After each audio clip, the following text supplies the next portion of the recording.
कहानी की शुरुआत में हम रूबेन नाम के एक आदमी को देखते हैं जो अपनी दोनों बेटियों एलन और टेरेसा के साथ समुद्र पार कर रहा था।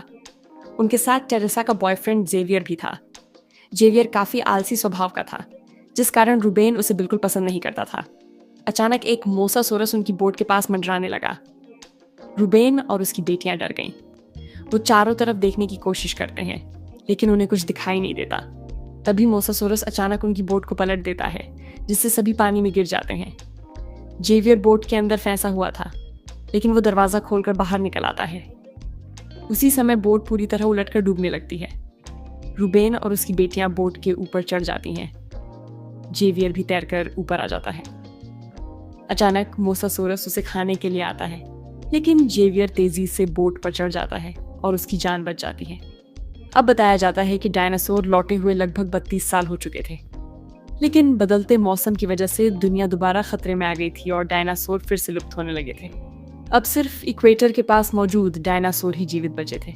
मार्टिन, जो पार्कर जेनेक्स नाम की एक फार्मास्यूटिकल कंपनी में काम करता था, स्पेशल फोर्स ऑफिसर जोरा बेनेट को बुलाता है और कहता है कि उनकी कंपनी एक नई दवा बना रही है, जिसके लिए उन्हें कुछ डायनासोरों के ब्लड सैंपल की जरूरत है। जोरा कहती है कि इसी तरह के एक मिशन में वो अपने साथियों को खो चुकी है, इसलिए वो फिर से ऐसा जोखिम नहीं उठाना चाहती। मार्टिन उसे समझाने की कोशिश करता है कि दुनिया में 20 लोग दिल की बीमारी से मरते हैं और ये दवा उन्हें बचा सकती है, लेकिन जोरा मानने को तैयार नहीं होती। तब मार्टिन उसे बताता है कि कंपनी के पास बहुत पैसा है और इस मिशन के लिए उसे $10 मिलियन मिलेंगे, क्योंकि उन्हें ऐसी जगहों पर जाना होगा जहां सरकारी रोक है। इस मिशन के बाद जोरा को जिंदगी भर काम करने की जरूरत नहीं पड़ेगी। मार्टिन उसे पेट्रोलॉजिस्ट डॉक्टर हेनरी से मिलवाता है। वो बताता है कि 6 महीनों की रिसर्च के बाद उन्होंने पता लगाया है कि अगर पानी, जमीन और आसमान के 3 सबसे बड़े डायनासोरों के ब्लड सैंपल इकट्ठा कर लिए जाएं, तो किसी भी तरह की दिल की बीमारी को ठीक किया जा सकता है। हेनरी बताता है कि उन्हें इन 3 प्रजातियों के सैंपल चाहिए। हेनरी मिशन पर जाने में हिचकिचाता है, लेकिन जोरा और मार्टिन उसे मनाने में सफल हो जाते हैं। तीनों सरनाम कंट्री पहुंच जाते हैं। वहां जोरा अपने पुराने दोस्त डंकिन और उसके साथी नीना व ले क्लार्क को टीम में शामिल कर लेती है। वो सिक्योरिटी चीफ बॉबी को भी टीम में जोड़ती है। टीम डंकिन की बोट पर बैठकर समुद्र में मोसासोरस को ढूंढने निकलती है। मार्टिन बताता है कि पहले सरकार मोसासोरस को ट्रैक करती थी, लेकिन जब से डायनासोर मरने लगे, उन्होंने उनका ट्रैकिंग सिस्टम बंद कर दिया। हालांकि उनके पास पुराने ट्रैकिंग डेटा मौजूद हैं, जिनकी मदद से वे मोसासोरस को ढूंढ सकते हैं। जोरा पूछती है कि आखिर डायनासोर सिर्फ इक्वेटर के पास ही क्यों मौजूद हैं और दुनिया के दूसरी जगहों पर क्यों नहीं रह पा रहे। हेनरी बताता है कि धरती की हवा, रोशनी और बाकी प्राकृतिक तत्वों में बहुत बदलाव आ चुका है, लेकिन इक्वेटर के आसपास अभी भी कई चीजें वैसी ही हैं, जैसी 6 करोड़ साल पहले थी। इसलिए वहीं के डायनासोर अब भी जीवित हैं। बॉबी उन्हें न्यूरोटॉक्सिन दिखाता है और कहता है कि इसकी मदद से वे किसी भी डायनासोर को जल्दी से पैरालाइज कर सकते हैं। डंकिन पूछता है कि वे डायनासोर का खून कैसे निकालेंगे। हेनरी उन्हें हाईटेक सिरिंज दिखाता है और बताता है कि 10 मीटर की दूरी से इसे फायर करने पर ये रॉकेट की तरह डायनासोर की खाल चीरकर उसके शरीर से खून निकाल लेगी और फिर पैराशूट के साथ वापस उनकी बोट पर आ जाएगी। डंकिन जोरा के पुराने साथी की मौत का जिक्र करता है, जिससे वो इमोशनल हो जाती है। तभी डंकिन को रूबेन और उसके परिवार का रेडियो सिग्नल मिलता है। वो और जोरा उन्हें बचाना चाहते हैं, लेकिन मार्टिन मिशन को प्राथमिकता देने के लिए मना कर देता है। काफी बहस के बावजूद मार्टिन और बॉबी उन्हें बचाने के लिए तैयार नहीं होते। इस पर जोरा नाराज हो जाती है। डंकिन कहता है कि ये उसकी बोट है, इसलिए वे पहले उन लोगों को बचाएंगे, फिर मिशन जारी रखेंगे। वे बोट मोड़कर रूबेन और उसके परिवार को बचा लेते हैं। उनकी कहानी सुनकर हेनरी समझ जाता है कि मोसासोरस ने ही उनके ऊपर हमला किया था। जोरा पूछती है कि मोसासोरस ने इतनी छोटी बोट पर हमला क्यों किया। हेनरी बताता है कि शायद उसे लगा कि बोट उससे मुकाबला कर रही है और वो भविष्य की किसी भी संभावित परेशानी को खत्म करना चाहता था। तभी मोसासोरस उनकी बोट पर हमला कर देता है। रूबेन और उसका परिवार डर जाते हैं। मोसासोरस बोट के पास तैरता हुआ आता है।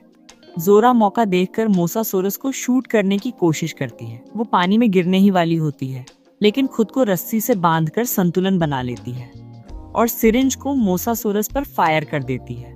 सैंपल रॉकेट की तरह बोट पर लौट आता है और सभी खुश हो जाते हैं। लेकिन उसी समय कुछ स्पाइनोसोरस पानी से बाहर आकर उनकी बोट को घेर लेते हैं। हेनरी समझ जाता है कि स्पाइनोसोरस मोसासोरस को शिकार करने में मदद करते हैं। वो न्यूरोटॉक्सिन से हमला करता है, लेकिन दूसरे स्पाइनोसोरस उसे पकड़कर पानी के अंदर ले जाते हैं और मार डालते हैं। टेरेसा तुरंत रेडियो पर मदद मांगने लगती, पर मार्टिन जानता था कि अगर रेस्क्यू टीम आ गई तो उनका मिशन खत्म हो जाएगा और वे पकड़े जाएंगे। वो उसे रोकने की कोशिश करता है। बहस के दौरान टेरेसा बोट से फिसलकर गिरने लगती। वो मार्टिन से मदद मांगती है, लेकिन वो हाथ नहीं बढ़ाता। टेरेसा पानी में गिर जाती है और मदद के लिए चिल्लाती है। जेवियर तुरंत पानी में कूद जाता है। रूबेन भी एलन को लेकर पानी में कूद पड़ता है। मोसासोरस बोट को चट्टानों की तरफ धकेलने की कोशिश करता है, लेकिन डंकिन जैसे तैसे बोट को संभाल लेता है। जोरा जरूरी सामान फेंककर हेनरी और मार्टिन के साथ पानी में कूद जाती है। बोट एक बीच पर जा लगती है और क्रैश हो जाती है, लेकिन डंकिन और उसके साथियों को चोट नहीं आती। रूबेन, टेरेसा और एलन किनारे पहुंच चुके थे। जोरा और बाकी टीम भी किनारे पहुंच जाती। नीना सामान निकाल रही थी, तभी एक स्पाइनोसोरस उसे पकड़कर समुद्र में ले जाता है और मार देता है। डंकिन को बहुत बुरा लगता है, लेकिन वो कुछ नहीं कर पाता। मार्टिन बताता है कि सालों पहले ये जगह एक रिसर्च लैब हुआ करती थी, जहां इंटरनेशनल जेनेटिक टेक्नोलॉजीज डायनासोरों पर प्रयोग करती। वे अलग अलग प्रजातियों की क्रॉस ब्रीडिंग करवाते थे, जिससे और भी ताकतवर और भयावह डायनासोर बनते थे। हादसे के बाद इसे खाली कर दिया गया। जोरा कहती है कि अब बहस करने का समय नहीं है। उनके पास एक सैंपल है, बाकी 2 लेने हैं और उन्हें जल्दी ही किसी ऊंची जगह पर पहुंचना होगा ताकि बैकअप टीम उन्हें ढूंढ सके। उधर रूबेन और उसका परिवार रिसर्च लैब की पाइपलाइन को गांव की गैस लाइन समझकर आगे बढ़ने लगते हैं। वे थक चुके थे, इसलिए एक जगह बैठकर आराम करने लगते हैं। जेवियर रूबेन से कहता है कि वो थोड़ी देर आराम कर ले, वो पहरा देगा।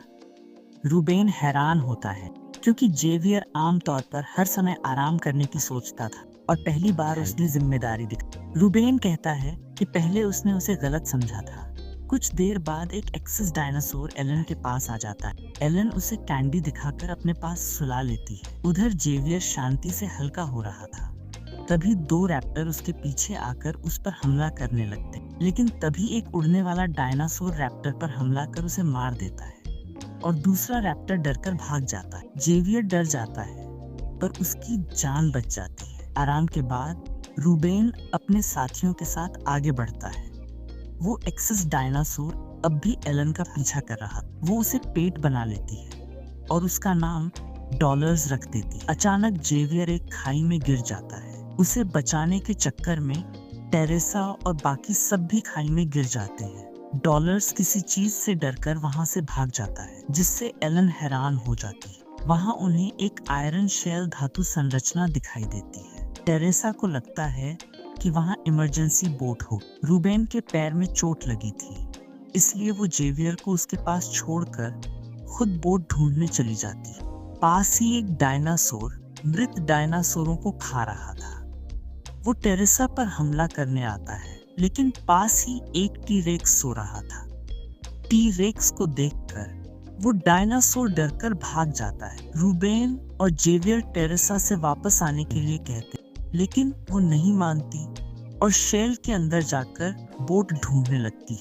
उसे एक इमरजेंसी राफ्ट मिल जाती है। वो उसे पानी के पास लाकर खोल देती है। आवाज सुनकर टी-रेक्स जाग जाता है, लेकिन राफ्ट टेरेसा के सामने आ जाती है, जिससे टी-रेक्स उसे नहीं देख पाता और साइड में जाकर पानी पीने लगता है। रूबेन, एलन और जेवियर राफ्ट के अंदर बैठकर वहां से निकलने लगते हैं। आगे जाकर मार्टिन और बाकी टीम टाइटेनोसोरस तक पहुंच जाते हैं। उनकी विशालकाय साइज देखकर सबके होश उड़ जाते हैं। हेनरी पहली बार किसी असली डायनासोर को छूकर बेहद खुश हो जाता है। जोरा सिरिंज शूट करके टाइटेनोसोरस का ब्लड सैंपल भी इकट्ठा कर लेती है। इसके बाद वे पहाड़ की ऊंचाई पर पहुंचते हैं, जहां ऊपर उड़ते हुए कंडिजलकोडलस दिखाई देते हैं। हेनरी बताता है कि उसने इन डायनासोरों को गुफा के पास मंडराते देखा था। उसे पूरा यकीन है कि वहां उनके अंडे होंगे। हेनरी, जोरा और क्लार्क रस्सियों की मदद से गुफा में उतरते हैं। गुफा एक प्राचीन खंडहर जैसी लग रही थी। हेनरी अंडे से सैंपल निकालते हुए कहता है कि क्यों न ये सैंपल पाकर जेनिक्स को न देकर बाकी सभी कंपनियों को दिया जाए, ताकि दवा का पेटेंट किसी एक कंपनी के पास न रहे और ये दवा सबको सस्ते दामों में मिल सके। इसी दौरान अचानक कंडीजल कोर्डलेस गुफा में आ धमकता है। हेनरी सैंपल निकाल चुका था, इसलिए वो जान बचाने के लिए जोरा से अलग दिशा में भागता है, लेकिन भागते समय सैंपल उसके हाथ से गिर जाता है। क्लार्क गुफा के बाहर था। उसे पता था कि अगर कंडीजल कोर्डलेस को बाहर ना निकाला गया तो हेनरी और जोरा दोनों मर जाएंगे। इसलिए वो कंडीजल कोर्डलेस पर हमला कर देता है और ऊपर खड़े डंकिन से उसे रस्सी से खींचने के लिए कहता है। डंकिन और मार्टिन मिलकर क्लार्क को ऊपर खींचते हैं। उधर हेनरी सैंपल उठाने जाता है, लेकिन कंडीजल कोर्डलेस के पैर में रस्सी फंस जाती है और वो पहाड़ से नीचे गिरने लगता है। जोरा रस्सी पकड़कर उसे गिरने से रोकती है, लेकिन हेनरी सैंपल लेने के चक्कर में इधर उधर झूलने लगता है। इससे रस्सी टूट जाती है और हेनरी नीचे गिर जाता है, पर वो पानी में गिरता है, जिसकी वजह से उसकी जान बच जाती है। रॉकेट सिरिंज की मदद से सैंपल वापस उसके पास आ जाता है।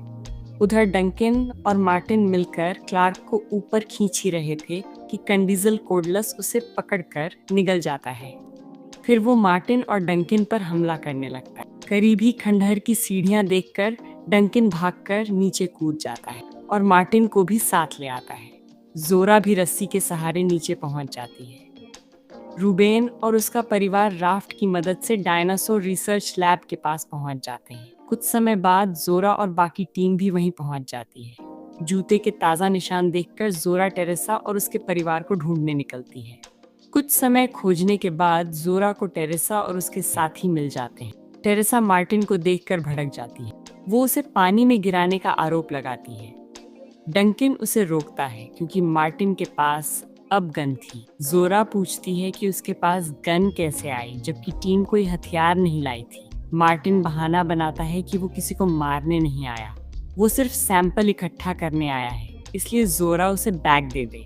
वो हथकड़ी से बैग को अपने हाथ पर बांध लेता है ताकि कोई उसे छीन न सके। तभी अचानक डरावनी डायनासोर आवाजें गूंजती हैं और रिसर्च लैब की सभी लाइट्स एक साथ चालू हो जाती हैं। किसी को समझ नहीं आता कि ये सब कैसे हो रहा है। उसी समय 2 म्यूटेटेड डायनासोर वहां पहुंच जाते हैं। सब अलग अलग दिशाओं में भागकर छिपने लगते हैं। रूबेन और उसका परिवार झाड़ियों में छिप जाते हैं। वे सब एक पुराने लैब रूम में पहुंच जाते हैं। उन्हें वहां पर सभी डायनासोरों के पुराने इलाज, परीक्षणों और जेनेटिक एक्सपेरिमेंट्स की फाइलें मिलती हैं। हेनरी बताता है कि ये रिसर्च सेंटर लगभग 32 साल पहले बनाया गया था और ये इस आइलैंड के सबसे खतरनाक जगहों में से एक था। सब दौड़कर एक टनल में घुस जाते हैं। फिर डंकेन उस बड़े डायनासोर के सामने चला जाता है और उसके सामने जाकर फ्लेयर गन चला देता है, जिससे उसका ध्यान डंकेन की ओर चला जाता है और बाकी टीम बोट में बैठकर वहां से निकल जाती है। तभी डंकेन बॉम्ब जलाकर डायनासोर के मुंह में फेंक देता है, जिससे वो वहीं मर जाता है। उसके बाद सभी को लगता है कि डंकेन मर चुका है। तभी उन्हें फ्लेयर दिखती है। वो उसके पास जाते हैं तो देखते हैं कि डंकेन अभी जिंदा है, जिसे देखकर सभी खुश हो जाते हैं और उसके बाद बोट पर बैठकर वो उस आइलैंड से काफी दूर आ जाते हैं। इसी हैप्पी एंडिंग के साथ ये कहानी खत्म होती है।